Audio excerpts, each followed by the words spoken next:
When at the beginning of December 1943, a powerful and destructive typhoon swept across the vast expanse of the Pacific Ocean, the situation for submarines became especially dangerous and unpredictable. At that time, the USS Sailfish was in combat readiness, operating strictly according to orders from the Ultra Command Center, which provided reconnaissance intelligence. According to the received data, somewhere ahead along the route, a Japanese convoy was passing, consisting of several ships, including an escort aircraft carrier, a large cruiser, and 2 destroyers, all working to traverse the raging sea and reach their destination. At the moment when the storm raged fiercely, radar equipment was nearly impossible to use. Flickering signals at 9,000 yards revealed nothing, as everything around was shrouded in impenetrable night darkness and whirlpools of the sea storm. The only reliable means of navigation and enemy detection were the instruments, and radar operator Bill Dillon carefully monitored the readings. He understood that the enemy was very close, and every second could be the last for his crew. In this dire situation, the ship took its prepared position, and its crew silently and with full concentration awaited the captain's orders. Soon, without a word, the first hit occurred. 2 powerful strikes on the escort aircraft carrier, causing the enemy to falter. Despite this, the ship continued to fight, and its command decided not to stop. Captain Ward was determined to continue the attack despite all difficulties, believing it was necessary to pursue the enemy until it disappeared beneath the waves, unnoticed by the crew. This victory became a heavy reminder for the submarine of its early days, when it bore a different name and carried out entirely different tasks. Because on February 23, 1939, just 6 months before the start of World War II and the invasion of Poland, this ship was known by a different name, USS Squalus. It was the last American submarine of the Sargo class, commissioned into the U.S. Navy and named after the Squalus shark species. The vessel was 310 feet long and displaced about 1,150 tons when operational.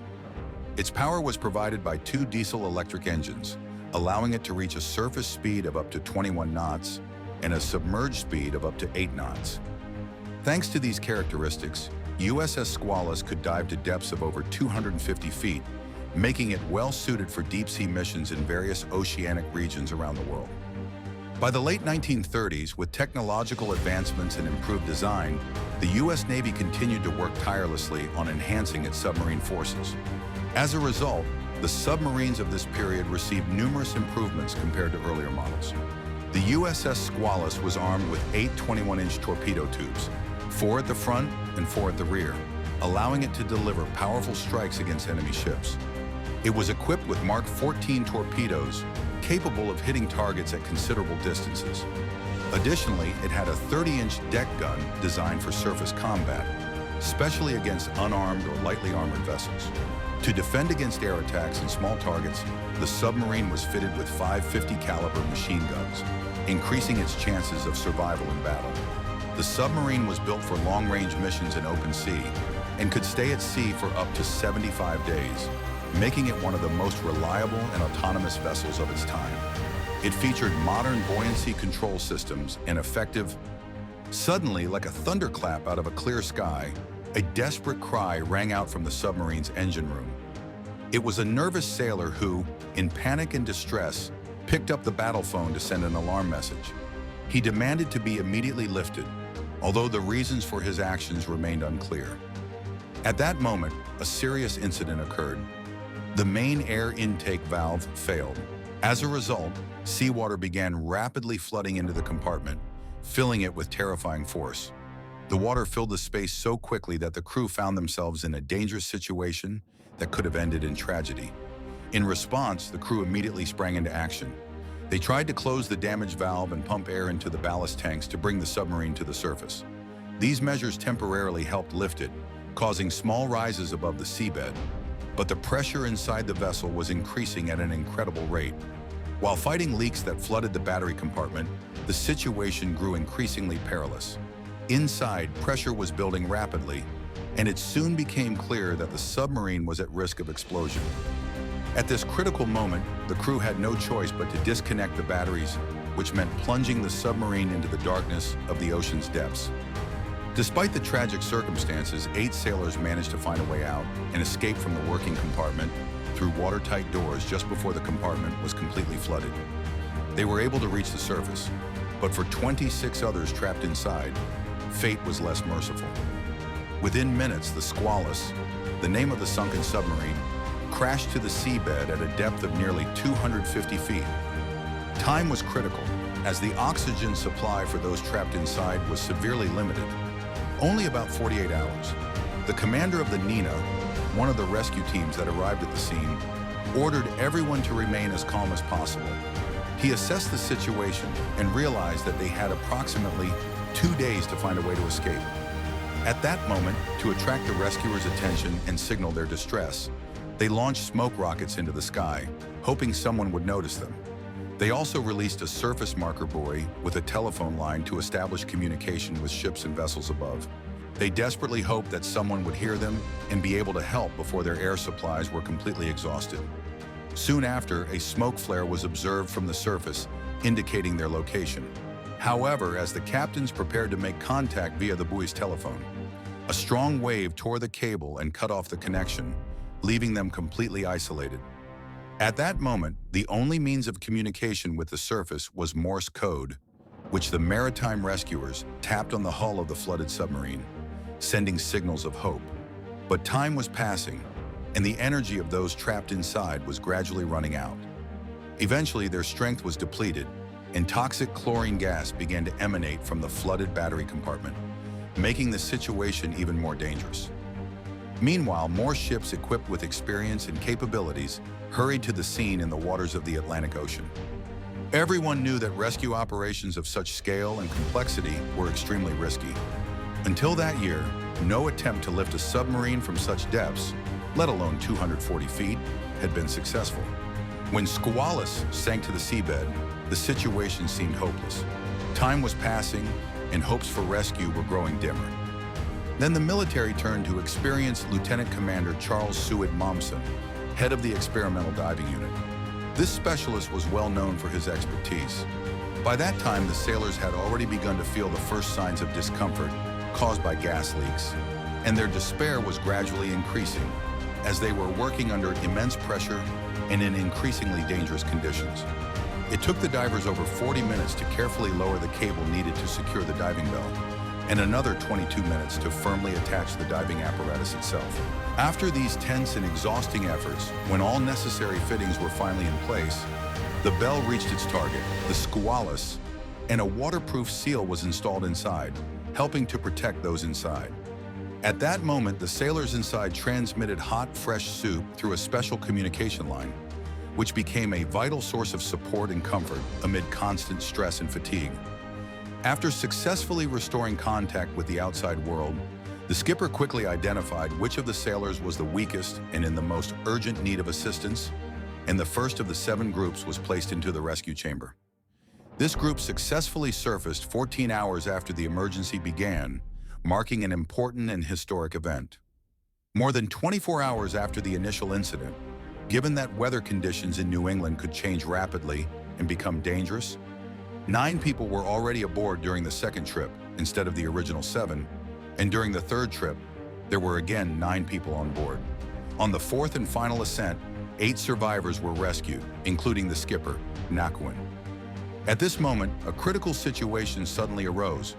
The submarine Belle unexpectedly became stuck at a depth of 60 feet due to a tangled cable, creating serious difficulties for the rescue operation. Manson had no choice but to cut the cable, which allowed Belle and the frightened crew to sink back to the ocean floor before reattaching it and beginning a second ascent. Finally, after nearly 5 hours of intense effort, all 33 surviving sailors were rescued from the sunken submarine Squalus. This achievement was truly significant and an important event that would go down in the history of their work. The divers, William Butters, Orson L. Crandall, James H. McDonald, and John Moss, were later awarded the Medal of Honor for their heroic and selfless efforts. Now the team faced a difficult question: what to do with the sunken submarine, which was valued at several $million and lay on the ocean floor? Since it was a brand new submarine equipped with numerous modern and expensive structural features, the U.S. Navy Command decided that efforts to raise the vessel should continue. Leading this complex operation was Commander, Rear Admiral Cyrus V. Cole, who oversaw the entire rescue effort, with Rescue Officer Lieutenant Floyd Tassler observing from behind him. The plan was to lift the submarine in stages, dividing the work into 3 separate phases to avoid a too rapid ascent that could cause the vessel to flood again. This intricate operation was expected to take about 50 days. During this time, divers and other specialists worked around the clock, laying special cables beneath the hull and attaching pontoons to its structure to ensure buoyancy and bring it to the surface.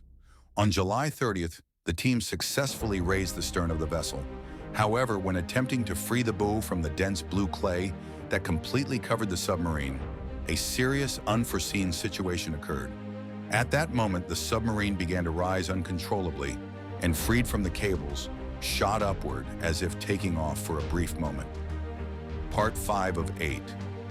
Nearly 30 feet of the Squalus protruded above the water surface, giving the impression that on the 13th, after more than 600 attempts at diving and testing on the ocean floor that lasted over 4 months, the submarine known as Squalus had finally been successfully raised from the depths of the ocean. It was transported to Portsmouth, where on the same day, November 15th, it was taken out of service for a complete and thorough overhaul. 8 months later, on May 15, 1940, after extensive restoration and modernization, the submarine was recommissioned into the United States Navy under a new name, USS Sailfish. Despite this, many sailors continued to refer to it as Squalus, which caused discontent among the command and led to a strict order banning any mention of the original name of the submarine from that point onward. However, despite the ban, the crew occasionally jokingly called it Squalfish, a covert form of irony that was met with disapproval from the authorities, who threatened possible legal action for disobedience.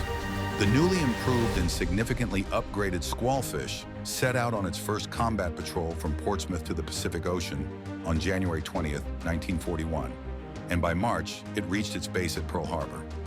Over the following months, it operated out of Manila as part of the Asian Fleet submarine forces, conducting various patrols and missions. However, the most significant and dramatic event occurred on the night of December 7th, when, as a result of a brutal and sudden attack by Japanese forces on Pearl Harbor, active hostilities commenced. Soon after, on December 23rd, the submarine embarked on its first combat patrol along the western coast of Louisiana. During this patrol, in the dark of night, it collided with 2 Japanese destroyers. The enemy ships detected it and launched a torpedo attack.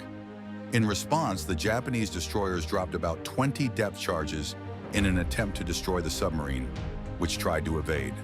Despite powerful explosions and danger, Squalus managed to avoid serious damage and was able to escape the danger zone, returning safely to Manila on December 27th to conclude its patrol. Throughout the war, Squalus carried out numerous missions, with patrols ranging from quiet and uneventful to highly dangerous and risky, especially during the second patrol, led by Commander Richard G. Voog. On January 27, 1942, off the coast of Halmahera Island, Squalfish inflicted significant damage on a Japanese Myoko-class cruiser by hitting it with 4 torpedoes. After refueling, the submarine headed to the Java Sea. There, she intercepted the enemy destroyer on March 2nd and launched an unsuccessful attack. The enemy ship responded by dropping depth charges, and to avoid them, the Squalfish dove to a greater depth. That same night, the crew spotted in the sky what they initially believed to be the aircraft carrier Kaga, but it was later identified as a Param aircraft, Kamomaru. In response to the threat, the submarine fired 4 torpedoes, 2 of which hit the target, setting it ablaze. At that time, escort ships were nearby and responded with 40 depth charges, attempting to destroy the Squalfish. Nevertheless, the submarine managed to successfully evade all attacks and escape without damage.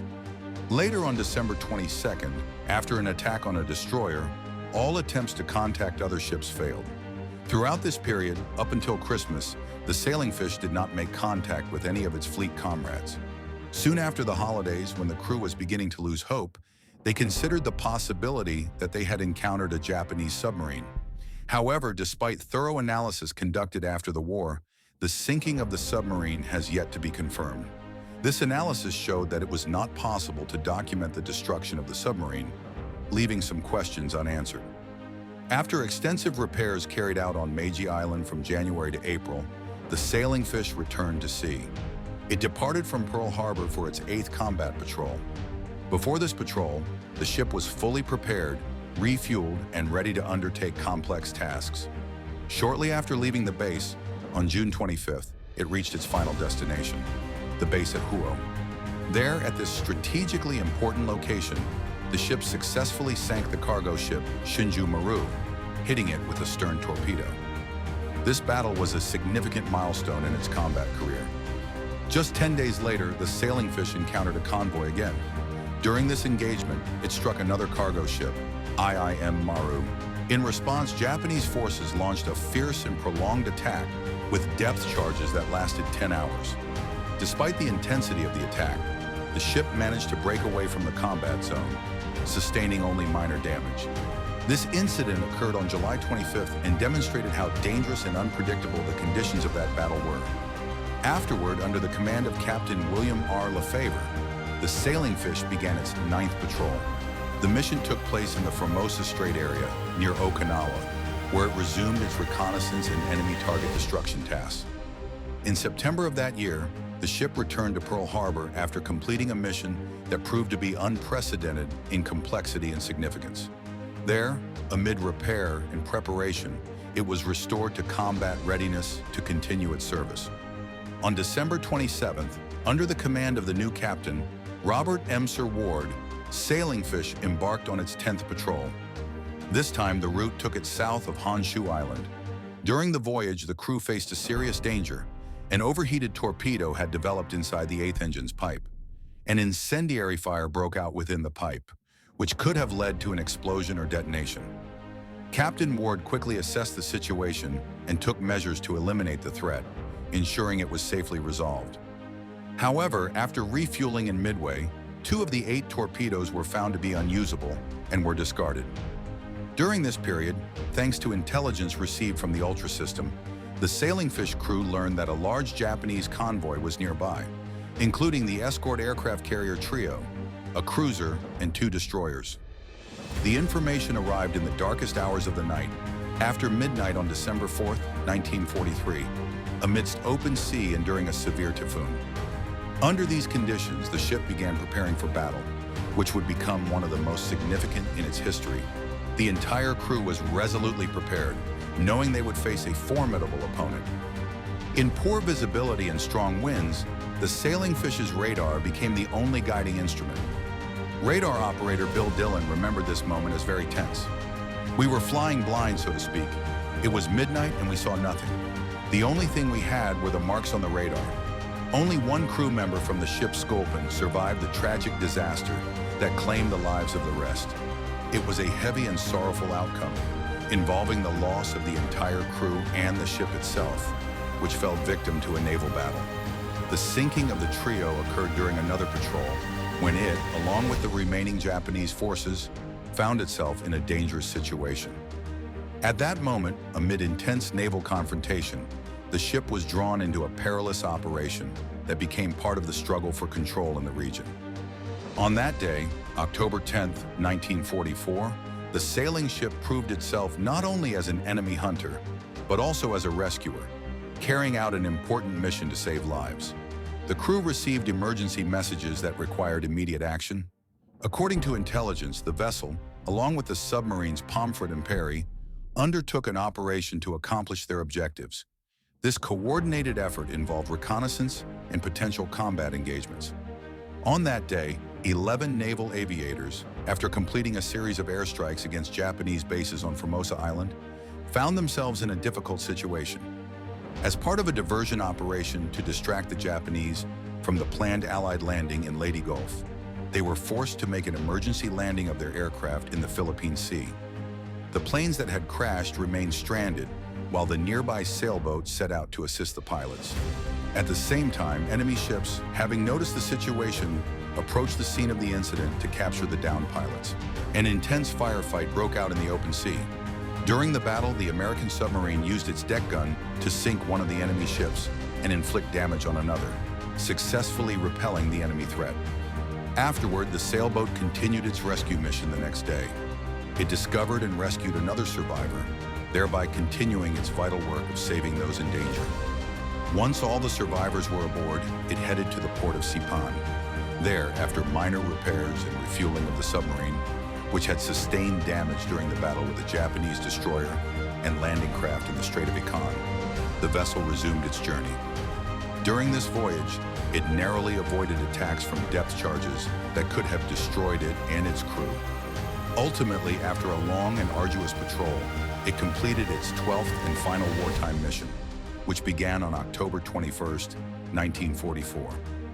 After the combat operations ended, the ship served as a training vessel, and in December 1945, it was officially decommissioned. Subsequently, the submarine raised from the ocean floor was transformed into a renowned warship, the sailboat. Throughout its service, it earned a total of 9 battle stars and a Presidential Award, testifying to its high combat valor and significance. Its role in operations related to the Japanese aircraft carrier Chuyo was particularly notable, where its actions proved decisive and played an important part in the success of the Allied forces.